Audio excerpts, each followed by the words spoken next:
With me for this month's edition of ASTA is Mike Cook, Communications Director for Las Cruces Public Schools.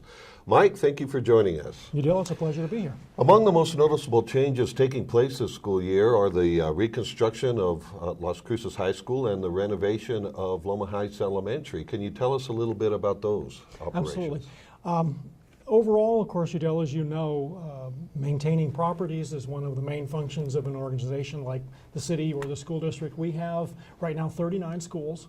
Some of them are 50 or 60 years old. We continue to build new ones as the need arises, but we also renovate the school facilities that we have. It's careful use of the bond dollars that the voters in this district approve every few years. Las Cruces High School is in the process of about an $80 million renovation that's going on right now. We started this summer. It'll continue for about the next 3 years.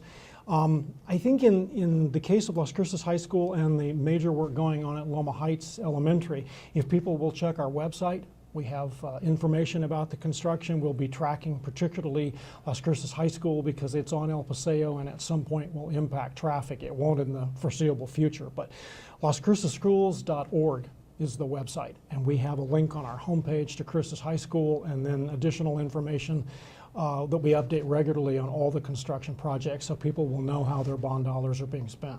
So Mike, what do parents and students need to know as far as, say, going to Las Cruces High School while construction is going on? What, anything in particular that they need to do different? Well, obviously, first and foremost, while construction is going on at any school, particularly right now, as I said, Las Cruces High School and Loma Heights Elementary School, safety is the #1 concern. The secondary concern then, of course, is that we are able to continue classroom instruction and that students are able to participate in all kinds of activities. Obviously, there's more at the high school than in elementary, but that's something we want to be able to continue as much as possible. So we have plans in place. The major thing that people will see for Cruces High School and Loma Heights Elementary both is student drop-off and pickup and student and staff parking. There are maps, or there will be shortly on our website, which again is lascruceschools.org, and people can check to make sure they can also call the schools to confirm any kinds of changes that are going on. But mostly for the foreseeable future, it's going to be parking and student drop-off. Okay, so going to class or conducting school business as usual probably won't be impacted by the operations, or not Obviously, much. there's some impact. There has to be, because these are both major construction, multi-million-dollar construction projects. But the major goal is to make that impact as little as possible so that kids continue to get the education they need. Wonderful. And then another, I guess you could say, noticeable change is AstroTurf at Field of Dreams. Right. The school board approved that in June, and it's about an $800,000 project. The project is going on right now, and we should have the artificial turf installed. The deadline, the scheduled deadline is about the 15th of August, which means we'll have it in place for the first football game at the Field of Dreams. There's a couple of considerations. One of them is it'll save in the neighborhood of about 25 million gallons of water a year.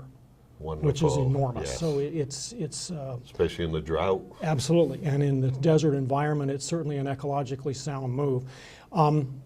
People have concerns, obviously, always about injuries and student safety, and all the research we've been able to do, and there's a great deal of information available in New Mexico and across the United States on turf, the process they go through to make it as safe as possible, and excuse me, the fact that kids won't be playing on a dirt field, as sometimes there's issues with grass needing to be filled in. It'll also give us a great opportunity to use the Field of Dreams throughout the year, because once the season was over, we couldn't use it in the summer for bands or school activities or community activities because we were regrowing the grass. Now with the turf, we'll replace that about every 12 years, and we'll be able to use the field year-round, and we think it will contribute in the short term and in the long run to student safety as well. Yeah, smart move. Absolutely. And then finally, year-round, you're always looking for school supplies. There are always a certain number of students who aren't able to get everything they need. Can you tell us what it is you're looking for and where people can drop these supplies off? Absolutely. In the broadest context, there's roughly 24,500 students in our 39 schools. right around 2/3, 2 out of every 3 are classified as on the free and reduced lunch program, which is the federal government's one of its major measures of poverty. We have some elementary schools with free and reduced lunch as high as 90%. So we deal with a great deal of economic need in this school district. One of the major needs is always for school supplies. We're trying to collect school supplies for about 600 kids. Because one of the major impacts that can be really negative for a little kid is to come to school on the first day and all of his or her classmates have all the stuff they need and this little kid doesn't. And we try to make sure in every case that doesn't happen. We have social workers led by Yoli Silva who are just my favorite people in the whole district. They do the most amazing things for kids in need. And if a kid doesn't have school supplies, doesn't have a winter coat, doesn't eat well, he or she is not going to learn. Yeah. And we focus on getting kids to school on time every day. These are such important aspects of that. School supply donations, there's a couple of news releases on our website, again on the back to school page, lascruceschools.org, that talk about some of the specific things we need. There are a couple of organizations collecting clothes as well, some of the basic clothing items. Anything anybody wants to contribute in terms of new school supplies, we'd be happy to take. They can drop them off at the superintendent's office, and please look at our website for additional information about that. All right, terrific. Anything else you care to share about the upcoming school year? We think it'll be a great year. We have some terrific initiatives. We're seeing some improvement in our school grades and our test scores, which the major point there is we think they're trending in the right direction.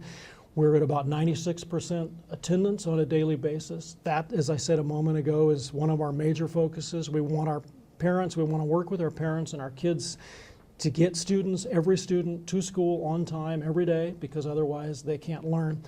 There's tremendous new initiatives. We think it's going to be a great year. All right. Well, Mike Cook, thank you for joining us, Communication Coordinator for Las Cruces Public Schools. Denise, back to you.